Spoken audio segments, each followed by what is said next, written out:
পুলিচৰ গুৰুত্বপূৰ্ণ পদবী সাব ইন্সপেক্টৰ ইণ্টাৰভিউ লৈ যি কেলেংকাৰী ইতিমধ্যে মতা হৈছে এই কেলেংকাৰী হিচাপে ইতিহাসত এটা ডাঙৰ কেলেংকাৰী বুলি গণ্য হৈছে। ইয়ানকি APSC কেলেংকাৰীকো নিশ্চয় চেৰ পেলাইছে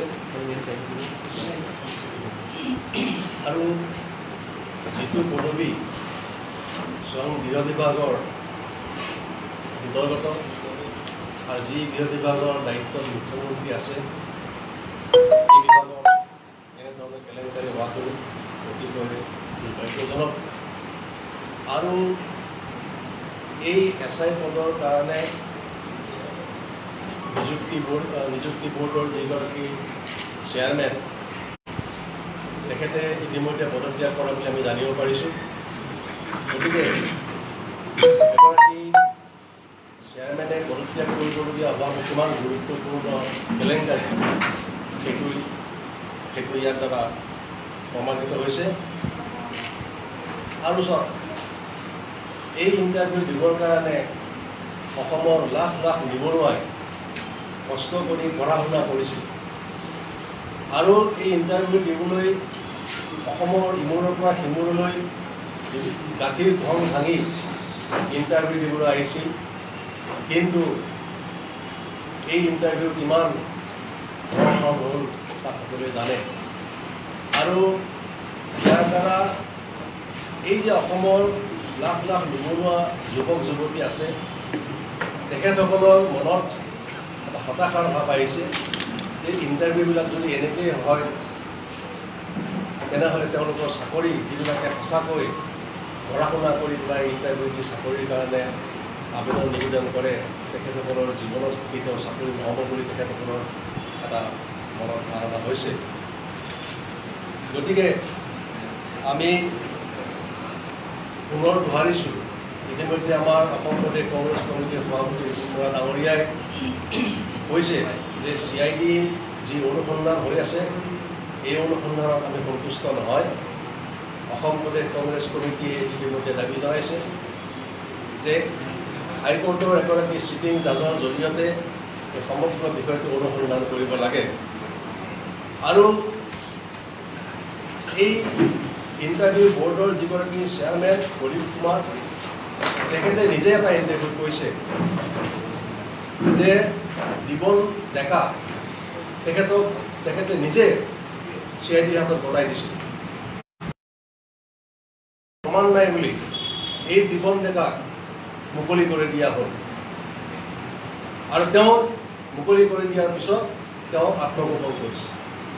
তেওঁ যদি জড়িত নাছিল তেখেত আত্মগোপন কৰিবলগীয়া কিয় হ'ল এই এটা নিশ্চয় ইয়াৰো অনুসন্ধান কৰিব লাগিব। আৰু এই দিবন ডেকাক এইকাৰণে তেওঁক আঁতৰাই পঠিওৱা হ'ল, পলুৱাই পঠোৱা হ'ল আৰু যিটোৰ কাৰণে বিজেপি দলৰ কেইবাগৰাকী নেতাই তেখেতক মুকলি কৰি দিবৰ কাৰণে পুলিচ বিভাগৰ CID বিভাগক প্ৰেছাৰাইজ কৰিছিল বুলি আমি জানিব পাৰিছোঁ। আৰু এই দিবন ডেকাক যদি ভালকৈ সোধপোছ কৰা যায় তেতিয়াহ'লে এই শাসনাধিষ্ঠ বিজেপি দলৰ কিমান নেতা পালি নেতা জড়িত হৈ আছে এই কেলেংকাৰীত সকলোখিনি ওলাই পৰিব। গতিকে আমি এই গোটেই বিষয়টোৰ ওপৰতো আমি এটা অনুসন্ধান কৰিবৰ কাৰণে আমি দাবী জনাইছোঁ। আৰু যিসকল পৰীক্ষাৰ্থীয়ে আপোনালোকে চাব, যিসকল পৰীক্ষাৰ্থী তেখেতসকলে প্ৰশ্ন কাকত দি ট্ৰায়েল দিছিলে, পৰীক্ষা দিবৰ কাৰণে ট্ৰায়েল দিছিলে যাতে ভৱিষ্যতে যদি কোৰ্টে যদি সেইবিলাক বহি বিচাৰে যাতে তাত যাতে ভুল নহয়, তাত যাতে শুদ্ধ উত্তৰখিনি পায় তাৰ কাৰণে তেওঁলোকে প্ৰশ্ন কাকত দি পেলাই ট্ৰায়েল দি পেলাই পৰীক্ষাত হোৱাৰ কাৰণে তেওঁলোকে চেষ্টা কৰিছে। গতিকে এনেকুৱা এটা ঘটনা যিটোৰ কাৰণে আজি অসমত আজি এনেকুৱা এটা ঘটনা হৈছে তাৰ কাৰণে আমি সমগ্ৰ ঘটনাটোৰ কাৰণে আকৌ আমি দাবী জনাইছোঁ যাতে এজন ছিটিং জাজৰ দ্বাৰা ব্যাখ্যান কৰি পেলাম।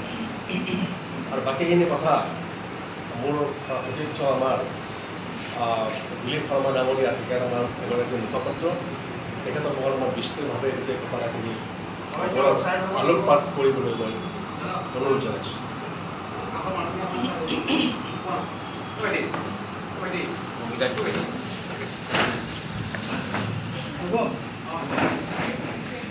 বন্ধুসকল, ইতিমধ্যে আমাৰ ৰঞ্জন বৰা ডাঙৰীয়া আৰম্ভণি কৰিলে কথাখিনি আৰু আমাৰ দলৰ যিটো স্থিতি সেইটো সম্পৰ্কে কথাখিনি ক'লে যে SI পৰীক্ষা কেলেংকাৰীক লৈ আমি যিটো বিচাৰিছোঁ ইতিমধ্যে সেই কথাখিনি ক'লে আৰু আমাৰ দলীয় স্থিতিটো আপোনালোকে ইতিমধ্যে গম পাইছে। আমাৰ মাননীয় সভাপতি ডাঙৰীয়াই এই গোটেই বিষয়টো উচ্চ ন্যায়ালয়ৰ এজন চিটিং জাজৰ জৰিয়তে তদন্ত কৰাৰ দাবী জনাইছে। আমি এইটো দাবী উত্থাপন কৰিছোঁ যিহেতু আমি CIDৰ ওপৰত বিশ্বাসটো ৰখা নাই।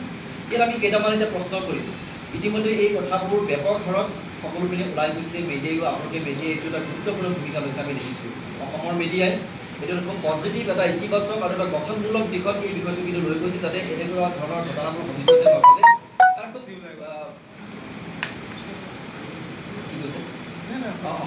মানে অসমৰ মিডিয়াই এইটো এটা গোটেই বিষয়টো কিন্তু পোহৰলৈ লৈ আহিছে আমি দেখিছোঁ এইটো কথা। গতিকে ইয়াৰ ক্ষেত্ৰত আমাৰ কেইটামান প্ৰশ্ন আছে।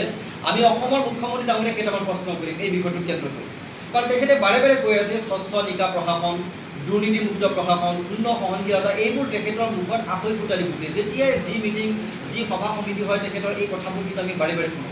যি নহওক আমিও 2016 চনত অসমৰ ৰাইজেও বিশ্বাস কৰিছিল যে সঁচাকৈ অসমৰ ৰাইজে এটা স্বচ্ছ প্ৰশাসন পাব, দুৰ্নীতিমুক্ত প্ৰশাসন পাব, শূন্য সহনশীলতা তেখেতে যিবোৰ কথা কৈ আছে।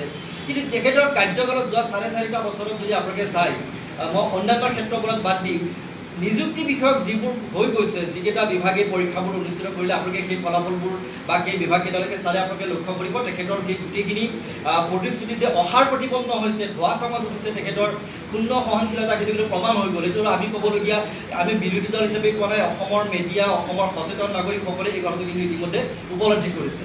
এতিয়া আমি বাকীবোৰ বিষয়লৈকে নাযাওঁ, কিন্তু আমি SI পৰীক্ষা কেলেংকাৰী বিষয়টোলৈকে আহিছোঁ। এতিয়া চাওক, তাত আমাৰ নিযুক্তি বোৰ্ডৰ যিগৰাকী অধ্যক্ষ আছিল, অধ্যক্ষগৰাকীয়ে কিন্তু ইতিমধ্যে ক'লে যে তাত যিগৰাকী ব্যক্তি জড়িত হৈছে বিজেপিৰ দিবন ডেকা, সকলোৱে ইতিমধ্যে জানে। এই দিবন ডেকাক পৰীক্ষা বোৰ্ডৰ অধ্যক্ষগৰাকীয়ে দিবন ডেকাক লৈ FIR সহ CIDক অৰ্পণ কৰিছিল। তাৰপিছত দিবন ডেকা কিন্তু CIDৰ জিম্মাৰ পৰা নোহোৱা হৈ গ'ল।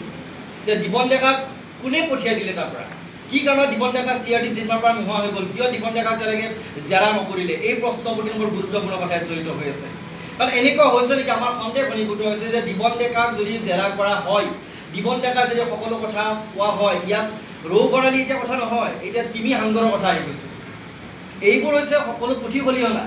এতিয়া আমি কৈছোঁ ৰৌ বৰালিয়ে নহয়, এতিয়া তিমি হাংগৰ। তোমাৰ তিমি মাছো পৰিব নেকি গৈ ইয়াত? যদি দিবন ডেকাৰ কথা মানে তেওঁক জেৰা কৰা হয়, তেওঁৰ কথা যদি ওলাই যায়, তেওঁৰ কি কথা জানে, তেওঁ যিবোৰ কথা জানে, কাৰণ যিটো চক্ৰৰ সৈতে তেওঁ জড়িত। গতিকে সেইকাৰণে আমাৰ সন্দেহ ঘনীভূত হৈছে যে দিবন ডেকাক খুব কৌশলেৰে কাৰোবাৰ হেঁচাত, চৰকাৰী পক্ষই হওক, অসম আৰক্ষীৰ কোনোবা বিষয়াৰ হেঁচাতে হওক বা দলীয়ভাৱে তেওঁলোকৰ হওক, কাৰোবাৰ হেঁচাত দিবন ডেকাক CIDৰ জিম্মাৰ পৰা হয়তো পলুৱাই পঠিওৱা হ'ল। এইটো আমাৰ সন্দেহ ঘনীভূত হৈছে, কাৰণ যিজন দিবন ডেকাক CIDৰ ওচৰত অৰ্পণ কৰা আছিল, তেওঁ কেনেকৈ যাবলৈ পালে? আৰু পৰৱৰ্তী সময়ত তেওঁক বিচাৰি আকৌ অসম CIDয়ে আকৌ চলাত কৰিছে। কেনেকুৱা হাস্যকৰ কথা এইটো। এই কথাটোতে ওলাই পৰে যে ইয়াত কোনো ডাঙৰ মানুহ, মই যিটো ক'লো তিমি হাংগৰ জাতীয় মানুহ ইয়াত জড়িত হৈ নিশ্চয় আছে, যাৰ কাৰণে দিবন ডেকাক পলুৱাই পঠোৱা হ'ল। 1 নম্বৰ। গতিকে এই কথাটোৰ প্ৰশ্নৰ উত্তৰ আমি মুখ্যমন্ত্ৰী ডাঙৰীয়াৰ পৰা বিচাৰিছোঁ যে কি হৈছে, তেখেতে উত্তৰ দিয়ক।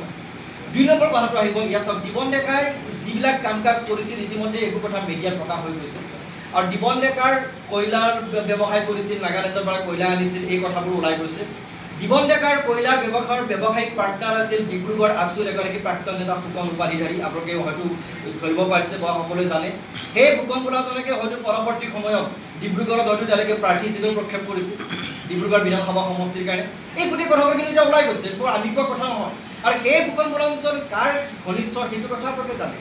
গতিকে আমি বিচাৰিছোঁ অসমৰ মুখ্যমন্ত্ৰী ডাঙৰীয়াৰ পৰা এই গোটেই কথাবোৰ আজি দিবন ডেকাৰ গোটেই যিটো ব্যৱসায়িক তেওঁৰ কাম কাজ, ব্যৱসায়িক কাম কাজৰ তেওঁৰ ব্যৱসায়িক পাৰ্টনাৰ, এই গোটেই চক্ৰবোৰ কোন জড়িত হৈছে, কাৰণ এই কথাবোৰ কিন্তু আহিব। আজি চাওক, আজি আপোনাৰ মুম্বাইত যিটো বলিউডৰ ঘটনা কেন্দ্ৰ কৰি, তাত এটা আত্মহত্যাক কেন্দ্ৰ কৰি কিন্তু বেলেগ কথাবোৰ কিন্তু ওলাব ধৰিছে। এতিয়া ড্ৰাগছৰ কথা কিন্তু ওলাই গ'ল। অসমতো এছআই পৰীক্ষা কেলেংকাৰী খান্দিব গ'লে যে অন্যান্য কিছুমান কথা নোলাব, ইয়াৰ কিন্তু কোনো নিশ্চয়তা নাই। সেই কথাবোৰ কিন্তু এতিয়া ওলাই যাব। এছআই পৰীক্ষা কেলেংকাৰীটো যদি ভালদৰে তদন্ত কৰা হয়, আমাৰ দৃঢ় বিশ্বাস ইয়াত বহুত কথা ওলাই যাব। 4.5 বছৰত তেওঁলোকে কিমান কি কৰিলে, এখন অন্ধকাৰ জগতো যে ইয়াত আছিল অসমৰ প্ৰশাসনত, এইটো কিন্তু জল পট হৈ যাব। ইতিমধ্যে যোৱা পৰীক্ষাকেইটা কিন্তু ইয়াত প্ৰমাণ হৈ গৈছে। গতিকে এই কথাবোৰ প্ৰমাণ কৰিব লাগে। আৰু চাওক, আজি উজনিৰ এগৰাকী ক্ষমতাশালী বিধায়ক বিমল বৰা নাম ওলাইছে, আজি পেপাৰটো ওলাই গৈছে। এটা ৰাজনৈতিক দলে অভিযোগ কৰিছে, তেওঁলোকে খালি পুতলিকা দাহ কৰিলে তেওঁলোকৰ তাত। তেওঁৰ যিগৰাকী বিধায়ক টিংখঙৰ বিধায়ক, তেওঁ এটা পৰীক্ষা অনুষ্ঠিত কৰিছিল, টিংখং বালিকা উচ্চ মাধ্যমিক বিদ্যালয়ত পৰীক্ষা অনুষ্ঠিত কৰিছিল। আৰু সেই পৰীক্ষাৰ প্ৰশ্নকাকতৰ লগত মূল প্ৰশ্নকাকতৰ লগত প্ৰায় সাদৃশ্য আছিল। এই বিমল বৰা কোন? এই বিমল বৰাজন হৈছে, আমি জানো তেওঁ মাজুলীটো মুখ্যমন্ত্ৰী ডাঙৰীয়াৰ কাম কাজৰ একদম বিধায়ক বুজি পৰা সকলো চাৰ্চিত তেখেতে কৰে। তেওঁক ক্ষমতাৰে বলিয়ান তেওঁ উজনি অসমত। সেই কথাটো তেওঁক তদন্তৰ আওতাত আনিব নালাগে। তেওঁলোকক এই মানুহবোৰক, আজি বিমল বৰা জাতীয় মানুহ যিবোৰ জড়িত হৈছে, এই মানুহবোৰক তদন্তৰ আওতাৰ ভিতৰত আনিব নালাগে। সেই প্ৰশ্নবোৰ কিন্তু এতিয়া আহি গৈছে।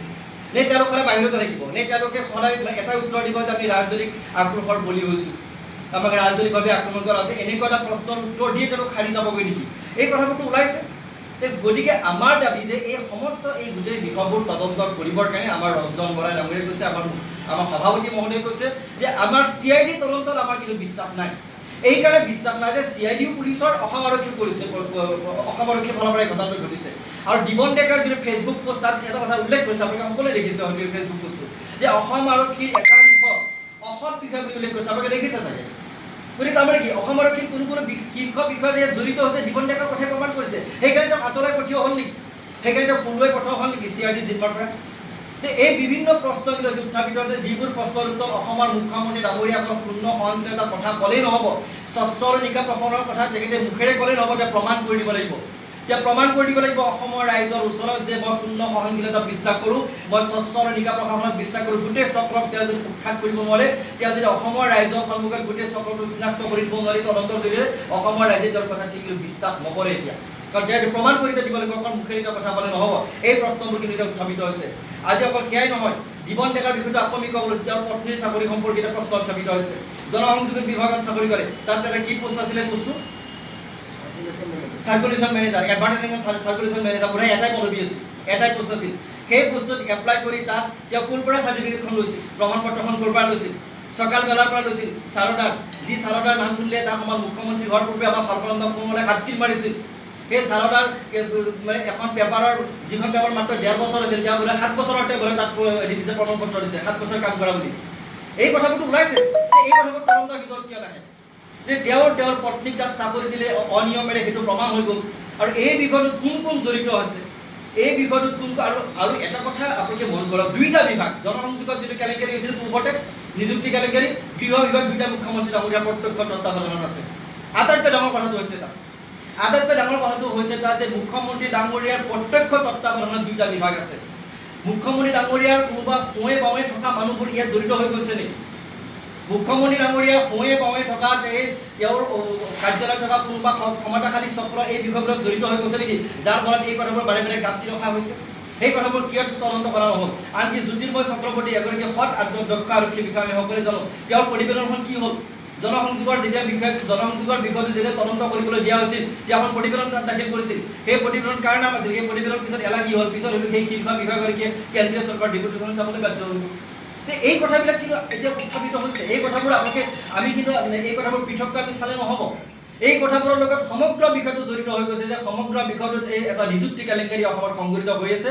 আৰু জনসংযোগৰ সেই কেলেংকাৰীটো এইটো কি এমেনটেক আছিল, প্ৰাঞ্জল বৰুৱা আৰু দিবন ডেকাৰ, এই এওঁলোকৰ সেই সংস্থাটো তাত জড়িত আছিল। আৰু SI পৰীক্ষাটোতে সেই নিযুক্তিটো সেই সংস্থাটোৱে জড়িত হৈ আছিল। গতিকে আমি ক'বলৈ বিচাৰিছোঁ, অসমৰ মুখ্যমন্ত্ৰী ডাঙৰীয়া এই সমস্ত কথাবোৰৰ কিন্তু তেওঁ প্ৰত্যক্ষভাৱে অসমৰ ৰাইজৰ ওচৰত তেওঁ জবাবদিহি হ'ব লাগিব। তেওঁ উত্তৰ দিব লাগিব, প্ৰত্যেকটো প্ৰশ্নত তেওঁ উত্তৰ দিব লাগিব যে কি ঘটনা সংঘটিত হৈছে। আৰু আমি আগতে এটা প্ৰশ্ন উত্থাপন কৰিছিলোঁ, আমাৰ সভাপতি ডাঙৰীয়াই কৈছিল গোটেই বিষয়টোত RSS জড়িত আছে। কেশৱ দামৰ পৰা এই গোটেই কিছুমান কাম নিয়ন্ত্ৰিত কৰা হৈছে, নিয়ন্ত্ৰণ কৰা হৈছে, সেই কথা কিন্তু প্ৰমাণ হৈ গৈ আছে। বিজেপি RSSৰ মানুহ যে সমস্ত নিযুক্তি প্ৰক্ৰিয়াত যে জড়িত হৈ আছে, এই কথাটো যোৱা চাৰে চাৰিটা বছৰৰ যিমানকেইটা নিযুক্তি হৈ গ'ল, এইবোৰ যদি আপোনালোকে অলপ তদন্ত কৰে, আপোনালোকে যদি অনুসন্ধান কৰে, আপোনালোকে যদি অলপ চকু ৰাখে, এই কথাটো জল পটপট হৈ যাব। এতিয়া এই SI পৰীক্ষা নিযুক্তি কেলেংকাৰীক লৈ আৰু এগৰাকী ধৰিছে নলবাৰীৰ কুলদীপ ৰাজবংশী বুলি, তাত তেওঁ যিটো সংগঠনৰ মুৰব্বী, সেইটো নৱনিৰ্মাণ ভাৰত কট্টৰ হিন্দুত্ববাদী সংগঠন। এই সংগঠনবোৰ সৰু সৰু হিন্দুত্ববাদী সংগঠন, যিবোৰে হয়তো RSSৰ পৰিচালিত হয়, কট্টৰ হিন্দুত্ববাদী দৰ্শনেৰে, সেইবোৰ কিন্তু জড়িত হৈ গৈছে। প্ৰমাণ হৈ গ'ল, তেওঁকতো গ্ৰেপ্তাৰ কৰিলে, এইটো আমিতো ক'বলগীয়া হোৱা নাই, এইটো ওলাই পৰিলে এই কথাবিলাক। অকল সেয়াই নহয়, যোৱা সময়ত নিযুক্তি কেলেংকাৰীবিলাক জড়িছে RSSৰ শীৰ্ষ এগৰাকী বিষয়াৰ ভাই বোৱাৰী, অন্য এগৰাকীৰ ভাই বোৱাৰী কাম কৰে গুৱাহাটীৰ কোষাগাৰত, তাত চাকৰি পাইছে। অন্য এগৰাকী শীৰ্ষ বিষয়াৰ ভাই বোৱাৰীয়ে চাকৰি কৰিছে আপোনাৰ, মই আপোনাক কৈ দিছোঁ, এগৰাকী কৰে গুৱাহাটী কোষাগাৰত আৰু এগৰাকী কৰে টিহুৰ চিকিৎসালয়ত। এইবিলাকে কিন্তু চাকৰি পাইছে দেই, এইবিলাক RSSৰ সম্বন্ধীয়। আনকি তেওঁলোকৰ আত্মীয় স্বজন, তেওঁলোকৰ RSSৰ শীৰ্ষ নেতাসকলৰ কেইবাগৰাকীও আত্মীয় স্বজনক বিভিন্ন বিভাগত ইতিমধ্যে সংস্থাপিত কৰা হৈছে। ইতিমধ্যে পঞ্চায়ত আৰু গ্ৰামোন্নয়ন বিভাগৰ সেইখিনি সময়ত যেতিয়া ফলাফল ঘোষণা কৰিছিল, তেতিয়া আপোনালোকে মিডিয়াৰ ফালৰ পৰাই চব কথা জল পটপট কৰি দিয়া আছিল। তেওঁলোকৰ অমুহি বিজেপিৰ নেতাসকলৰ লিষ্ট সহ ওলাই দিছিল। নলবাৰীত ধৰ্মপুৰত কাৰ মানুহ সোমাইছে, অমুক সমষ্টিত কাৰ মানুহ সোমাইছে, প্ৰত্যেকে লিষ্ট ওলাই গৈছিল। সেইবোৰ কিন্তু আমি ক'বলগীয়া হোৱা নাছিল, অসমৰ সংবাদ মাধ্যমে কিন্তু সেইবোৰ চব প্ৰকাশ কৰি দিছিল। তেনে এটা যে স্বজন তোষণৰ মাজেৰে তেওঁলোকে নিযুক্তি যিখিনি হৈ গৈছে, বেছিটো কৰিব নোৱাৰিলে, যিখিনি হৈ গৈছে কিন্তু একমাত্ৰ স্বজন তোষণৰ মাজেৰে যে তেওঁলোকে কৰিছে এইটো প্ৰমাণ। অকল সেয়াই নহয়, দৰং জিলাৰ এগৰাকী বিজেপি নেত্ৰী, তেওঁৰ চাৰিগৰাকী কন্যাক 4টা বিভাগত সংস্থাপিত কৰিছে। বেলেগ আৰু নিবনুৱা নাছিল নেকি? বেলেগ নিবনুৱা দৰং জিলাৰ নাছিল নেকি? শিক্ষিত নিবনুৱা এটা পৰিয়ালৰ 4গৰাকীক সংস্থাপিত কৰিছে 4টা বিভাগত, এগৰাকী হেল্থত, এগৰাকী ছ'চিয়েল ৱেলফেয়াৰত, এগৰাকী কৰিছে PNRD আৰু এগৰাকী অন্যতা বিভাগত কৰিছে। দৰং জিলা তদানীন্তন সভাপতি, তেখেতৰ পৰিয়ালত এনেকৈ সংস্থাপিত কৰিছে। এই কথাবিলাক কিন্তু এতিয়া আমি ক'বলগীয়া কথা হৈ থকা নাই। গতিকে আমি ক'বলৈ বিচাৰিছোঁ, গোটেই প্ৰক্ৰিয়াটোত RSS আৰু হিন্দুত্ববাদী সংগঠনৰ একাংশ নেতা যে জড়িত হৈ তেওঁলোকৰ মানুহখিনিক সংস্থাপিত কৰিবৰ কাৰণে এই পৰীক্ষাবোৰৰ জৰিয়তে চেষ্টা কৰিছিল, এইটো কিন্তু এটা প্ৰমাণ হৈ গৈছে। সেইকাৰণে আমাৰ দলৰ সভাপতি ৰিপুণ বৰা ডাঙৰীয়াই এই কথাটো প্ৰকৃত তথ্য সহকাৰে উল্লেখ কৰিছে। এই তথ্যবোৰ কিন্তু আৰু আহিছে, পৰৱৰ্তী সময়ত আপোনালোকক আমি আৰু কিছু দিব পাৰিম। পৰৱৰ্তী সময়ত আমি আকৌ কিছু কথা আমি জনাম, যিবোৰ তথ্য ইতিমধ্যে আমাৰ হাততো আহি লাহে পৰি আছে। তেওঁলোকে কেনেকুৱাকে গোটেই চক্ৰটো তেওঁলোকে ব্যৱহাৰ কৰিছে, ব্যৱহাৰ কৰি একমাত্ৰ নিজৰ স্বাৰ্থত এইখিনি কাম কৰিবলৈ গৈছে। অসমৰ নিবনুৱা যুৱক যুৱতীক জীৱনক লৈ তেওঁলোকে হেতালি খেলিছে। 23 লাখ নিবনুৱাক সংস্থাপিত কৰিম বুলি প্ৰতিশ্ৰুতি দিয়া এখন চৰকাৰে 23 লাখ বাদ দিয়া 57,000 পদ তেওঁলোকে পূৰণ কৰিব পৰা নাই। যিকেইটা পূৰণ কৰিব কৰিছে তাতো স্বজন তোষণ, চব নিযুক্তিৰ কেলেংকাৰী, এটাৰ পিছত এটা বিভাগত তেওঁলোকৰ কেলেংকাৰী। গতিকে আমি বন্ধুসকল একেই কৈছোঁ যে অসমৰ মুখ্যমন্ত্ৰী ডাঙৰীয়াই এই বিশেষকৈ SI কেলেংকাৰী পৰীক্ষা নিযুক্তি কেলেংকাৰীক লৈ এই বিষয়বোৰৰ স্পষ্ট উত্তৰ দিয়ক। তেওঁ অকল ক'লে নহ'ব, মই স্বচ্ছভাৱে সকলো কাম কৰিম, কথা ক'লে তেওঁ নহ'ব, তেওঁ এইখিনি প্ৰমাণ কৰি দেখুৱাওক। সেইকাৰণে আমি বাৰে বাৰে দাবী জনাইছোঁ, গুৱাহাটী উচ্চ ন্যায়ালয়ৰ এগৰাকী চিটিং জাজৰ জৰিয়তে, কাৰণ আমাৰ ন্যায়পালিকাৰ ওপৰত আস্থা আছে, আমি ন্যায়পালিকাৰ ওপৰত আস্থা একেবাৰে ৰাখিছোঁ। আমাৰ শেষ ভৰসা ন্যায়পালিকা, আমাৰ শেষ ভৰসা জুডিচিয়াৰী। জুডিচিয়াৰী আমাক যে ন্যায় দিব পাৰিব এই কথাটো আমি জানো, কাৰণ এওঁলোকৰ ফালৰ পৰা অসম আৰক্ষীৰ তদন্তৰ পৰা যে আমি ন্যায় নাপাম, অসমৰ ৰাইজে যে প্ৰকৃত তথ্য নাপাব, এইটো কিন্তু প্ৰমাণ হৈ গৈছে। আৰু আপোনালোকে এটা কথা মন কৰিব যে অসম আৰক্ষীটো কিন্তু এতিয়া আমি যিটো অনুমান কৰিছোঁ, অসম আৰক্ষীটো আজি জীৱন ডেকা CID জিম্মাৰ পৰা ওলাই যোৱাৰ ক্ষেত্ৰত বা নোহোৱা হোৱাৰ ক্ষেত্ৰত, পলাই যোৱাৰ ক্ষেত্ৰত, পলুৱাই পঠোৱাৰ ক্ষেত্ৰত হয়তো ইয়াত অন্যসকল হয়তো কোনোবা বিষয়েও জড়িত হৈ আছে। কাৰণ তেওঁ স্পষ্টকৈ উল্লেখ কৰিছে যে ইয়াত অসম আৰক্ষীৰ একাংশ অসৎ বিষয়া, এই কথাবিলাক কিন্তু উল্লেখ কৰিছে। আৰু আমাৰ ধাৰণা হৈছে যে অসম চৰকাৰখনৰ ভিতৰত চলা যে বিসম্বাদৰ, চৰকাৰখনৰ ভিতৰত চলা বিসম্বাদৰ প্ৰতিফলন অসম আৰক্ষীটো পৰিছেগৈ নেকি, অসম আৰক্ষী দুটা ভাগত বিভক্ত হৈছে নেকি, এই বিষয়বোৰ কেন্দ্ৰ কৰি গতিকে বিভিন্ন প্ৰশ্ন এতিয়া অৱতাৰণা হৈছে। সেইকাৰণে আমি কৈছোঁ যে এই গোটেই কথাবোৰৰ এটা সুস্থিৰ তদন্ত হওক, অসমৰ ৰাইজে জানিব পৰা পতিয়নযোগ্য, অসমৰ ৰাইজৰ কাৰণে এটা পতিয়নযোগ্য তদন্ত হওক, আৰু যি তদন্তৰ জৰিয়তে দোষীয়ে কঠোৰ শাস্তি পাবলৈ পাৰে, আৰু যি তদন্তৰ জৰিয়তে ভৱিষ্যতে এনেকুৱা কাম যাতে কোনেও কৰিবলৈ সাহস নকৰে, সেইকাৰণে আমি জুডিচিয়াৰীৰ ওপৰত ভৰসা ৰাখি একমাত্ৰ গুৱাহাটী উচ্চ ন্যায়ালয়ৰ এজন নিৰপেক্ষ, আমি জাজবোৰ যিহেতু আমি নিৰপেক্ষ বুলি সকলো আমি শ্ৰদ্ধা কৰোঁ, তেনেকুৱা এজন ব্যক্তিৰ জৰিয়তে তদন্ত হওক, যি তদন্তৰ জৰিয়তে প্ৰকৃত সত্য পোহৰলৈ আহিব, এই কথাখিনি আমাৰ মূল কথা।